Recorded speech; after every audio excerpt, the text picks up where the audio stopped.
너무나 부족한 저희들을 하나님께서 믿음의 병사로 십자가 군사로 불러주심을 감사합니다.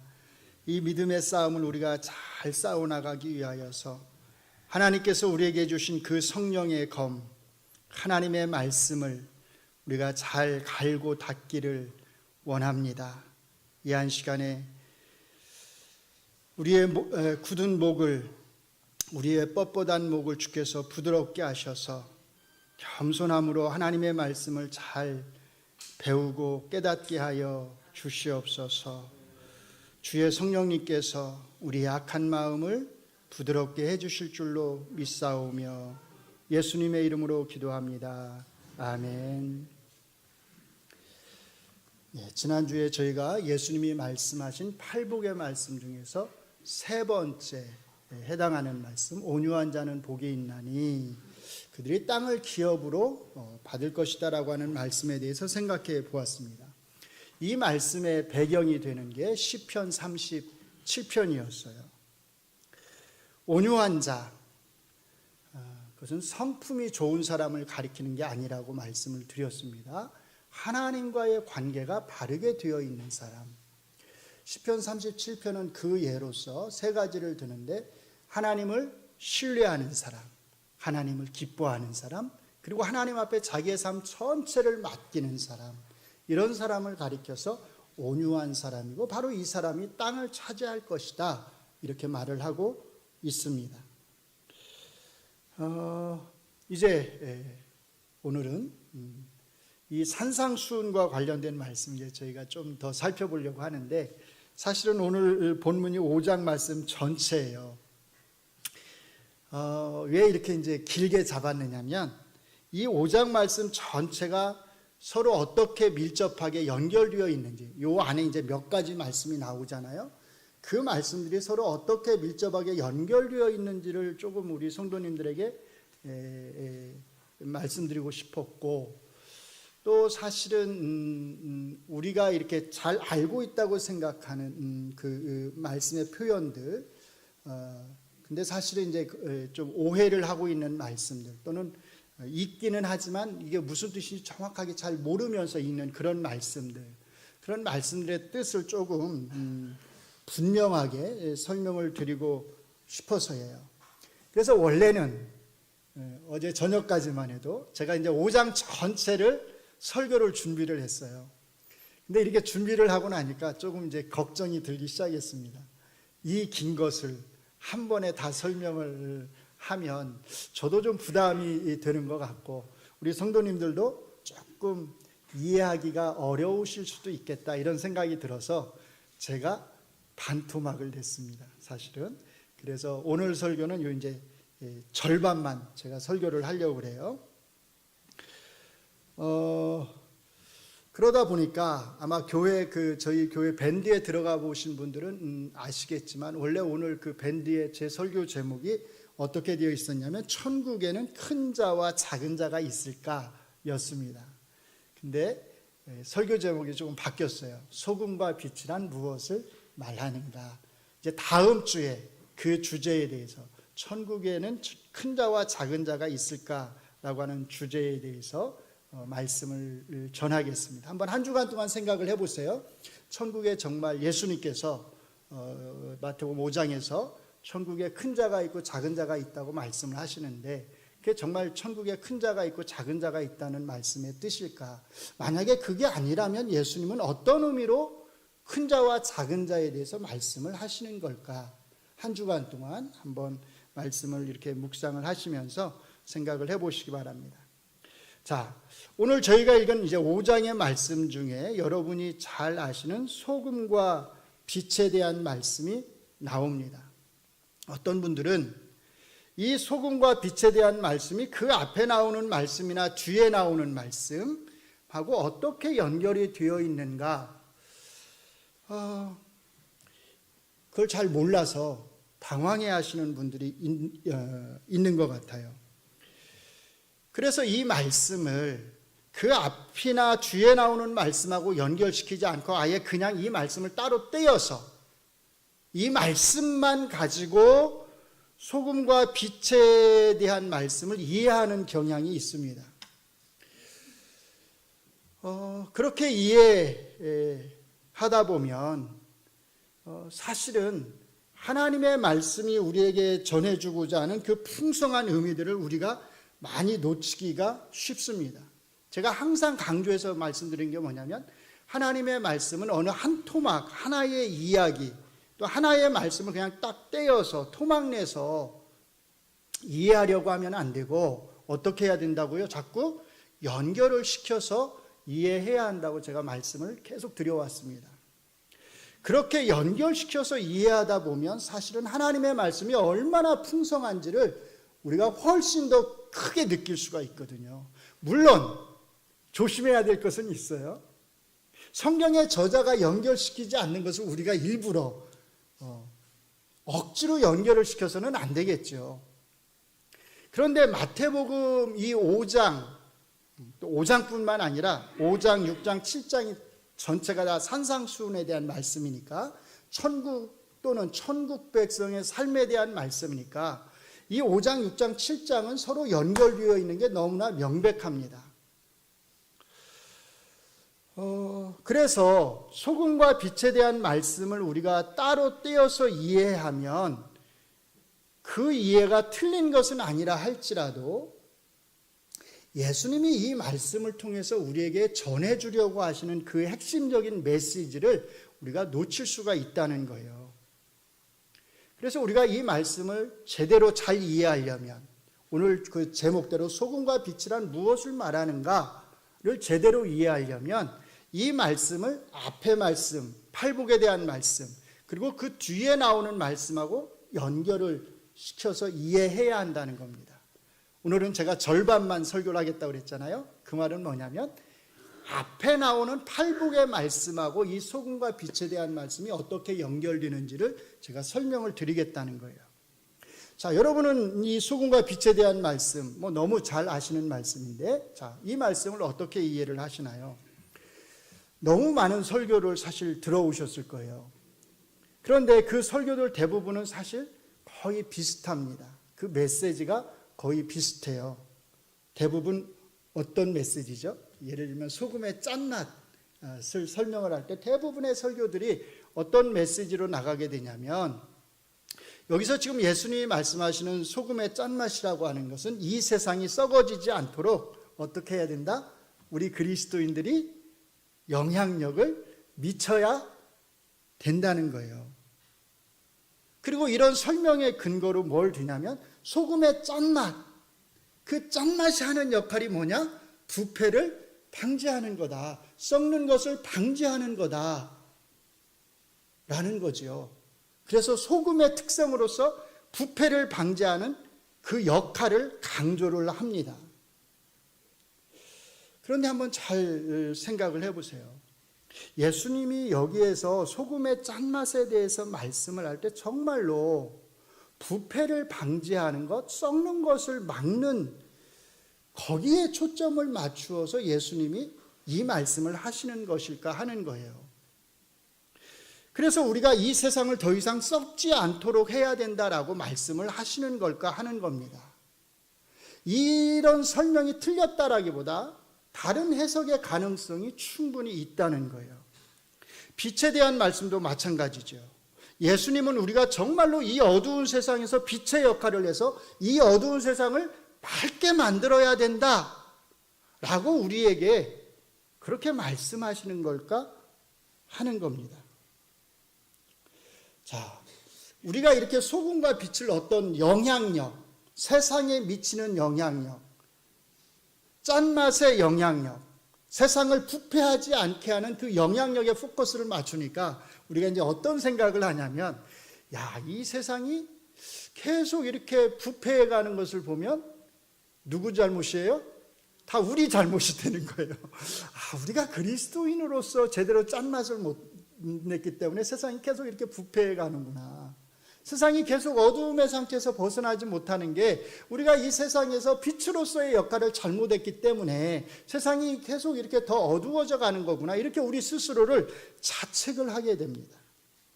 물론 우리 자신을 반성하는 것 자체를 제가 그렇게 하지 말라고 하는 게 아니에요. 오해하지 마시기 바랍니다. 저는 우리가 그리스도인으로서 세상에 어떤 선한 영향력을 미쳐야 한다고 생각을 합니다. 당연히 그런 선한 영향력을 우리가 미쳐야 하지요. 근데 제가 말씀드리려고 하는 건 뭐냐면, 오늘 본문에 나오는 이 소금과 빛에 대한 말씀이 우리에게 그런 선한 영향력을 끼치라고 하시는 말씀인가 하는 거예요.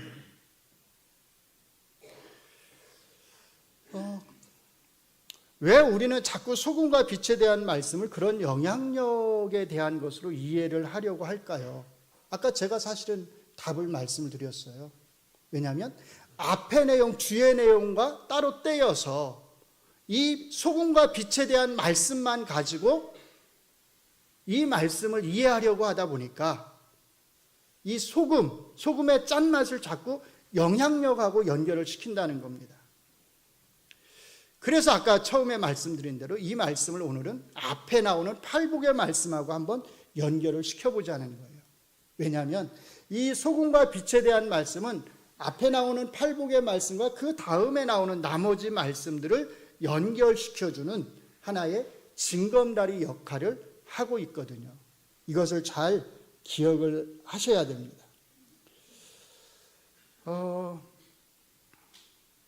예수님은 팔복에 대한 말씀을 통해서 누가 천국 백성으로 살아갈 수 있는지에 대해서 말씀을 해주셨어요.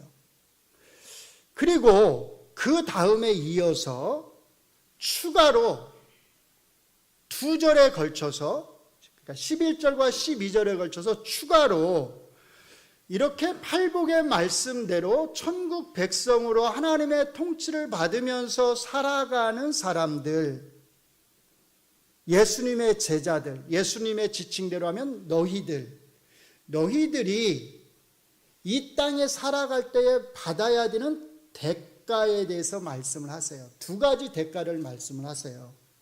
자, 첫 번째는 이 땅에서 받는 대가고, 두 번째는 저 하늘에서 받는 대가로 말씀을 하십니다.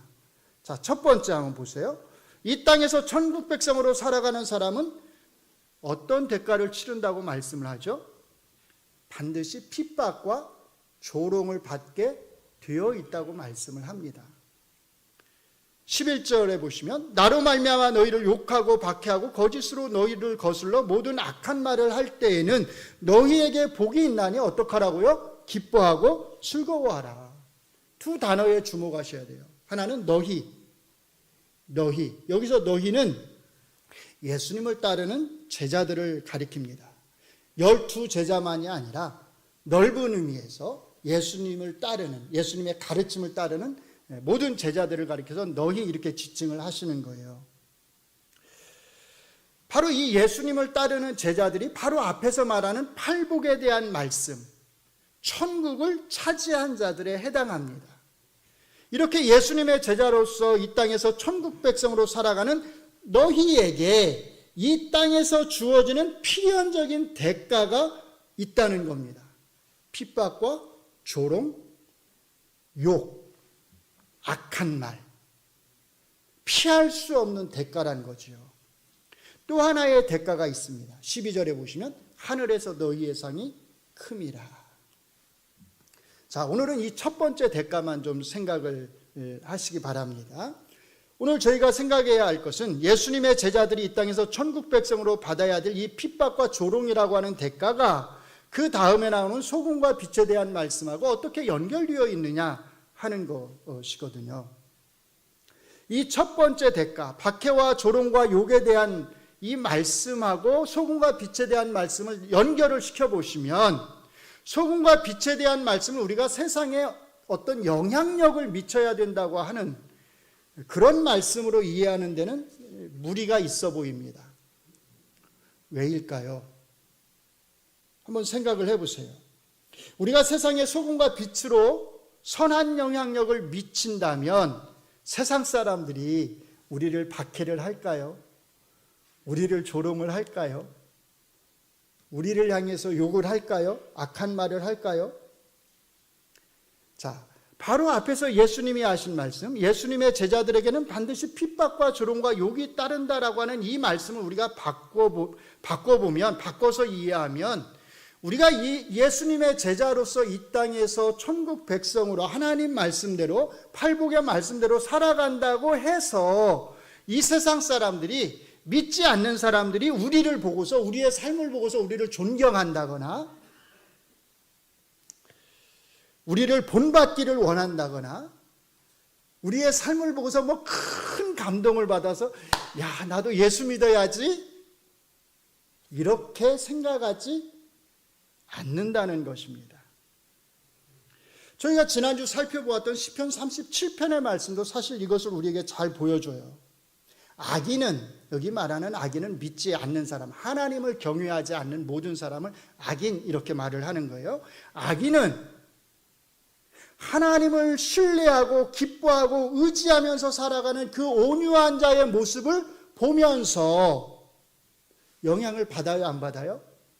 절대 받지 않습니다. 오히려 어떻게 하죠? 더 핍박하려고 해요. 더 못살게 굴려고 한다고 말씀을 합니다. 물론 어떤 사람들은 예수님이 말씀하신 대로 그렇게 막 강하게 우리를 육체적으로 핍박을 하거나 막 뭐 대놓고 조롱을 하거나 욕을 하지 않을 수 있습니다. 그러나 그렇다고 해서 그들이 우리의 삶을 부러워하거나 뭐 우리의 삶을 통해서 큰 영향을 받는 것도 사실 아니에요. 그건 우리 경험이, 우리의 삶의 경험이 사실은 잘 보여줍니다. 여러분 가운데 믿지 않는 가족들이나 친척들, 친구들이 있을 거예요. 그분들이 여러분들의 이런 신앙생활의 삶의 모습들, 또 여러분들이 그분들에게 보여주는 삶의 모습들을 보면서 야, 나도 좀 저렇게 살아봤으면 좋겠다, 정말 부럽다. 아마 그렇게 말하시는 분들은 거의 없을 것입니다. 여러분들의 삶의 모습을 보면서 큰 감동을 받아서 예수님을 영접하게 되는 사람 아마 없진 않겠지만 거의 없을 거예요. 물론 어떤 사람들은 가끔씩 우리의 믿음을 부러워하면서 자기도 예수님을 믿고 싶다고 말할 때가 있어요. 그런데 그렇게 말할 때는 대개 언제 그렇게 말을 하죠?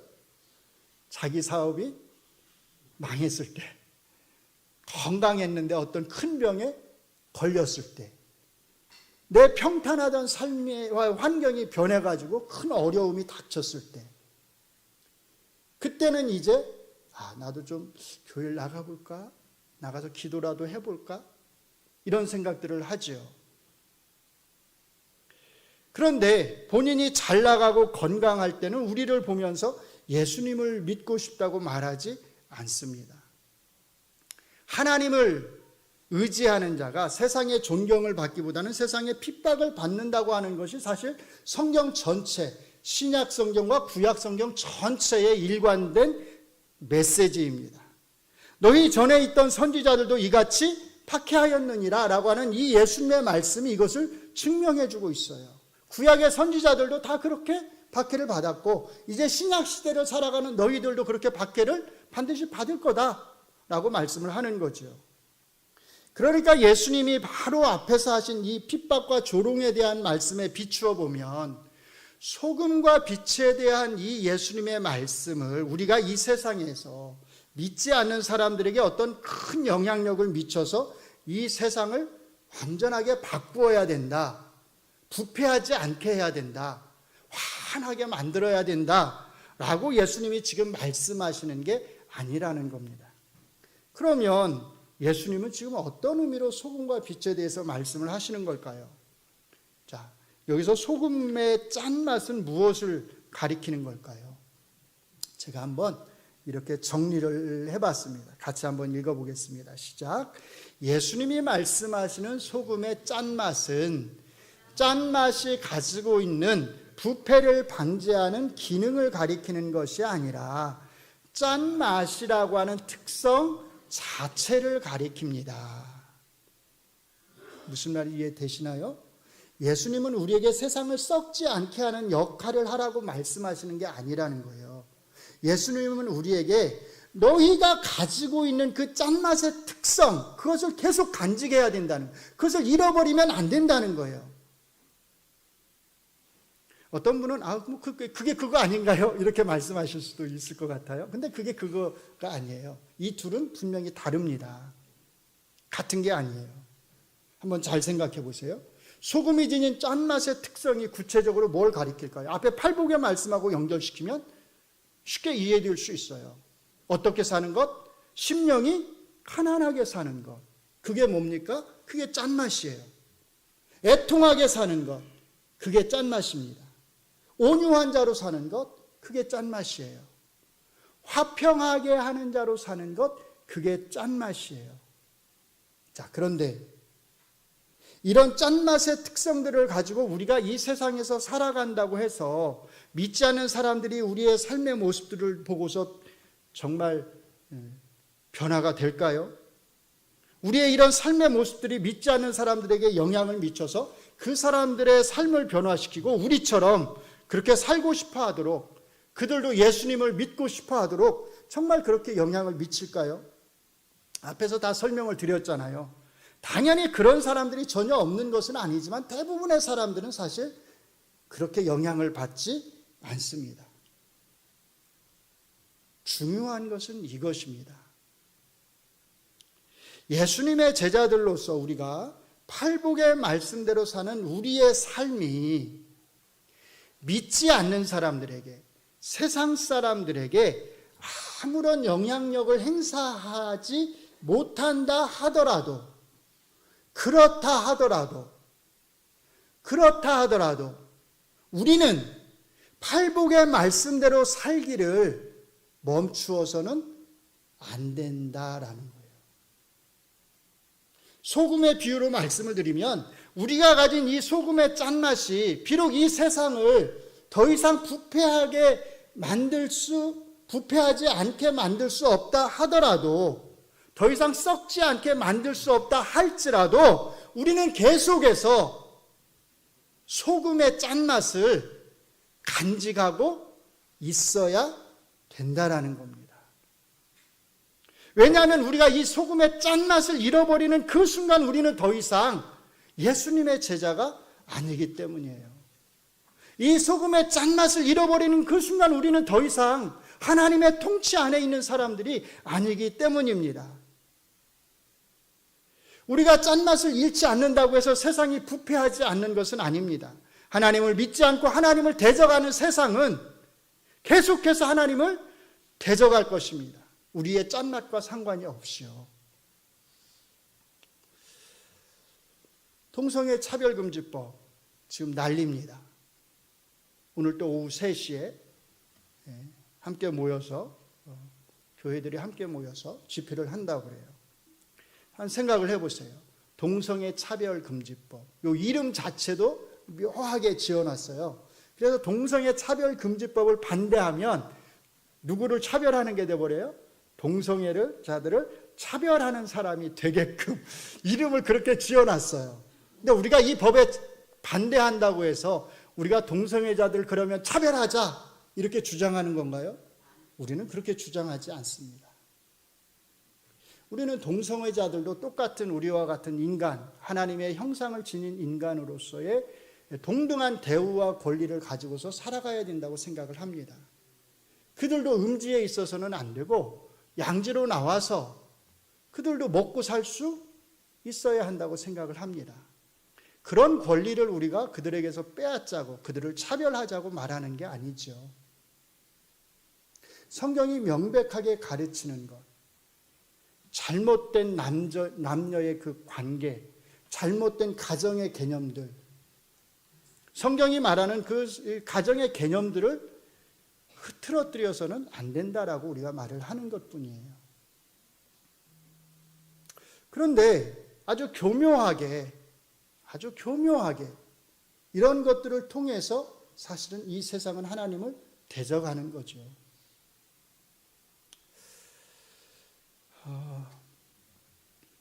소금이 지닌 짠맛에 대한 예수님의 말씀을 너무 깊이 생각해서 이것을 부패를 방지하는 역할에 대한 것으로 이해하면 우리는 예수님이 여기서 말씀하고자 하는 핵심을 놓치게 됩니다. 사랑하는 성도 여러분, 소금의 짠맛을 잃지 않기를 바랍니다. 우리는 심령이 가난한 자로 살아야 됩니다. 우리는 애통하는 자로 살아야 합니다. 우리는 화평하게 하는 자로 살아야 합니다. 그게 짠맛입니다. 우리가 이 짠맛을 통해서 이 세상의 부패를 막을 수 없고 이 세상을 변화시킬 수 없다 할지라도, 그렇다 할지라도 우리는 짠맛을 내야 합니다. 짠맛을 잃어서는 안 됩니다. 우리는 남에게 보이기 위해서 짠맛을 내는 게 아닙니다. 우리는 남이 우리를 본받고 변화하도록 하기 위해서 짠맛을 내는 게 아닙니다. 심령이 가난한 자로 사는 게 아니란 뜻이에요. 우리는 남이 우리를 좋아하도록 만들기 위해서, 남을 감동시키기 위해서 우리가 온유한 자로 사는 게 아닙니다. 우리는 다른 사람에게 어떤 영향력을 행사하기 위해서 마음이 청결한 자로 사는 게 아닙니다. 그런 삶의 모습 자체가 우리가 천국 백성으로서, 하나님의 통치를 받는 천국 백성으로서, 예수님의 제자로서 우리가 드러내야 될 삶의 특성들, 소금의 짠맛이기 때문에 우리는 그렇게 사는 것뿐입니다. 소금이 짠맛을 잃으면 무엇으로 짜게 하리요? 후에는 아무 쓸데없어 다만 밖에 버려져 사람에게 밟힐 뿐이니라. 이 말씀이 사실은 바로 그걸 말하는 거예요. 영향력을 말하는 것이 아닙니다. 영향력과 상관없이 너희는 소금의 짠맛을 간직해야 된다. 절대 잃어서는 안 된다. 너희는, 왜 너희예요? 너희는 하늘에 계신 그 하나님이 너희 하나님이기 때문에. 소금에 대한 말씀이 이렇게 그리스도인으로서 우리가 드러내야 할 삶의 특성에 대해서 말씀하고 있다면, 빛에 대한 말씀은 이것보다 조금 더 한 걸음 나아가서 우리가 간직하고 있는 이 삶의 특성을 숨기지 말고, 사실 이건 숨길 수 있는 것도 아니에요. 드러내야 한다고 하는데 사실 강조가 있습니다. 뭐라고요? 드러내야 한다. 어디에서요? 세상에서. 그러니까 여기서도 마찬가지예요. 우리가 빛의 밝음을 세상에 명백하게 드러낸다고 해서 이 세상이 더 밝아지는 건 아니에요. 예수님은 너희가 이 세상을 더 밝게 만들어야 된다, 환하게 만들어야 된다, 그게 너희의 책임이다, 이렇게 말씀하시는 게 아니라는 겁니다. 너희는 세상의 빛이라 산 위에 있는 동네가 숨겨지지 못할 것이다. 이 말씀의 포인트는 우리가 세상에 큰 영향력을 미쳐서 저 산속에 있는 조그마한 동네까지도 밝게 비추어야 된다라고 말씀하시는 게 아니라는 겁니다. 오히려 이 말씀은 아무리 외진 곳이라 할지라도, 아무리 산속과 같은 외진 곳이라 할지라도 바로 그곳에, 그 외진 곳에, 아주 동떨어져 있는 곳에 너가 있다면 너는 그 외진 곳에서라도 소금의 짠맛을 드러내야 한다는 겁니다. 그런 드러남을 통해서 세상 사람들이 영향을 받지 않을 수도 있지만 그 특성이 분명하게 드러내야 한다고 하는데 강조점이 있는 거죠. 15절 말씀도 마찬가지입니다. 사람이 등불을 켜서 말 아래에 두지 아니하고 등경 위에 두나니 이러므로 집안 모든 사람들에게 비치느니라. 하나님이 왜 우리를 말 아래 두지 않고 등경 위에 두셨을까요? 너희가 천국 백성임을 너희 집안 사람들에게 명백하게 드러내라고 그렇게 두신 겁니다. 천국 백성다운 삶을 통해서, 의에 줄이고 목마른 자의 삶을 통해서, 긍휼히 여기는 그런 삶을 통해서, 마음이 청결한 자의 삶을 통해서, 화평하게 하는 자의 삶을 통해서 너희가 이 땅의 천국 백성이라고 하는 것을 너희 집안 사람들에게 명백하게 드러내야 한다는 거예요. 그렇게 드러낸다고 해서 집안에 믿지 않는 사람들이 그 영향을 받고서 꼭 변화될 거다라고 말씀하시는 게 아니라는 거죠. 사실은 집안에 믿지 않는 사람들이 단 한 명도 변화되지 않을 수 있어요. 어느 누구도 우리의 믿음의 삶의 모습들을 보면서 영향을 받지 않습니다. 내 자식도, 그렇죠? 내 형제도, 내 부모도, 어느 누구도 영향을 받지 않을 수 있습니다. 그렇다 하더라도 너희는 빛이 지닌 그 밝음의 특성을 드러내야 한다는 거죠.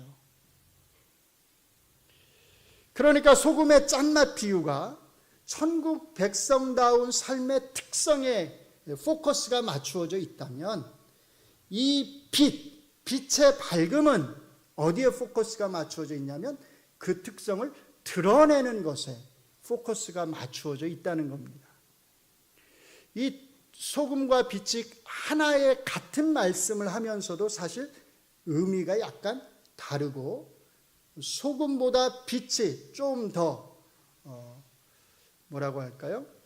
추가적인 설명을 사실은 하고 있는 것이죠.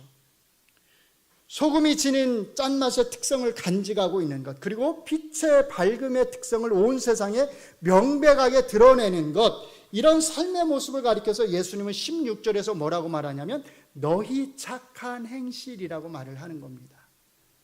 너희 착한 행실. 착한 행실은 다른 게 아니에요. 소금의 짠맛입니다. 명백하게 드러나는 빛의 밝음입니다. 팔복의 말씀과 연결시키면 마음이 가난한 자로 사는 것입니다. 예수님의 제자로서 너희는 아무리 핍박을 받고 조롱을 받고 욕을 먹더라도 이런 착한 행실을 세상에 드러내야 한다는 겁니다. 왜요? 하늘에 계신 하나님이 너희 아버지시니까. 이게 중요합니다. 하늘에 계신 하나님은 누구다? 너희 아버지다. 그 말은 하늘에 계신 하나님은 그들의 하나님은 아니다라는 거예요. 너희와 그들이 구별되는 겁니다. 너희가 빛의 밝음을 세상에 명백하게 드러내면, 너희의 삶의 모습을 세상에 명백하게 드러내면 세상 사람들이 그들이 너희의 행위를 볼 수는 있겠지만, 그래서 하늘에 계신 하나님 앞에 영광을 돌릴 수 있을지는 모르겠지만 하늘에 계신 하나님은 그들의 하나님이 아니라 너희 하나님이다. 짠맛을 가지고 있는 너희 하나님이다. 그렇게 말씀을 하시는 겁니다. 너희와 그들의 대비에 대해서는 제가 다음 시간에 좀 더 설명을 해드리겠습니다. 사랑하는 성도 여러분, 드러나야 합니다. 드러내야 합니다. 온 세상 사람이 다 보도록 우리의 착한 행실이 명백하게 드러나야 합니다. 우리가 정말 천국 백성이라면 천국 백성다운 삶의 특성들이 명백하게 드러나지 않을래야 않을 수가 없습니다. 그것은 숨길 수 있는 그런 것들이 아닙니다. 제가 말씀과 기도 집회 때에 성령의 열매에 대해서도 사실은 비슷한 말씀을 드렸어요. 오직 성령의 열매는 사랑과 희락과 화평과 오래 참음과 자비와 양선과 충성과 온유와 절제니. 그 다음에 뭐라고 말하죠? 이런 것을 금지할 법이 없다. 그게 무슨 말이겠어요? 그 안에 성령님이 계시는 사람들은 이 성령의 열매들이 드러나지 않을 수가 없다는 거예요.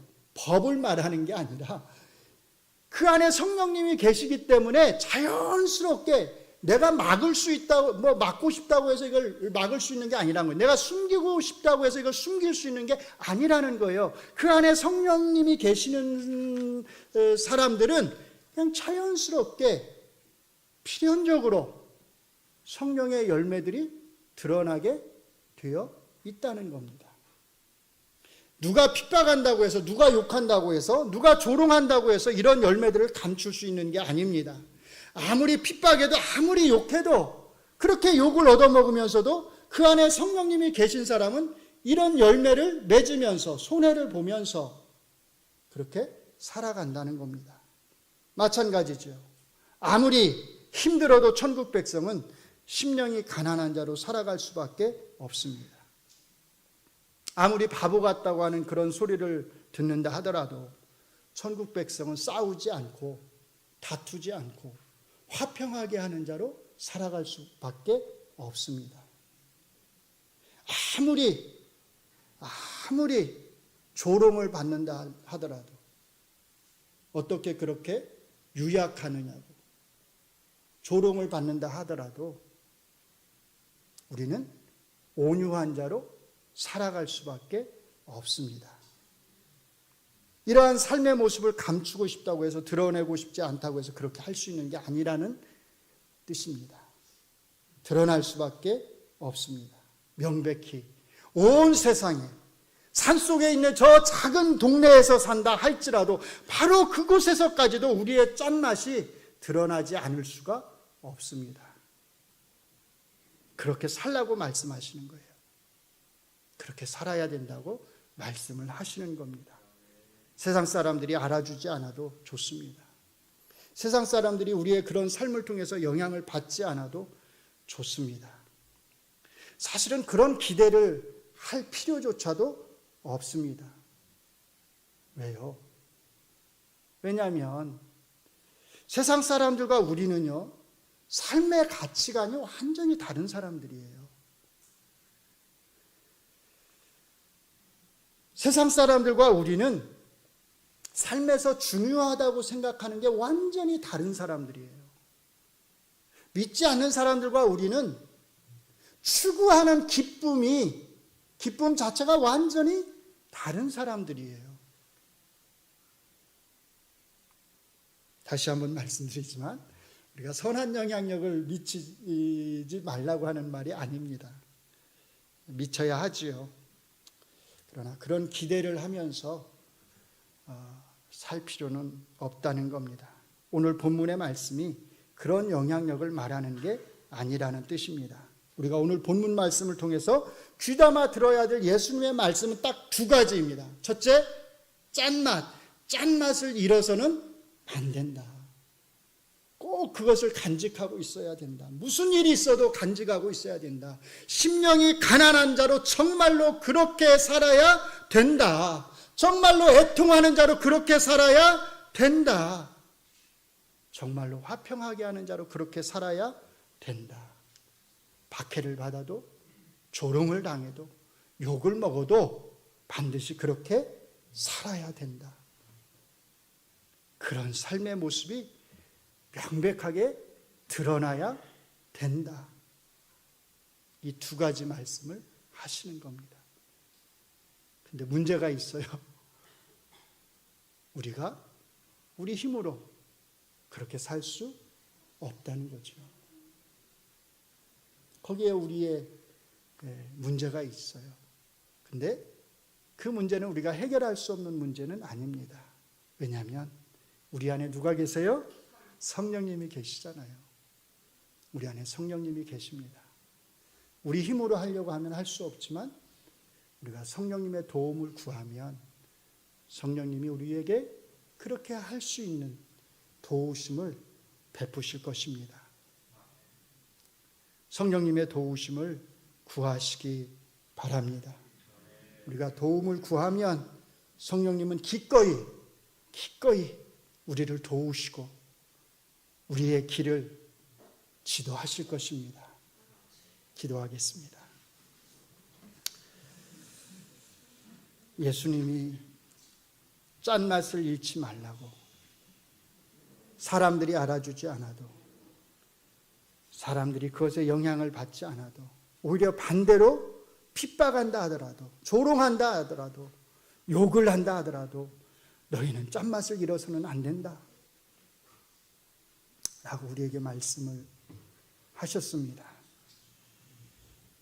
그리고 그것을 명백하게 드러내야 된다고 말씀을 하셨습니다.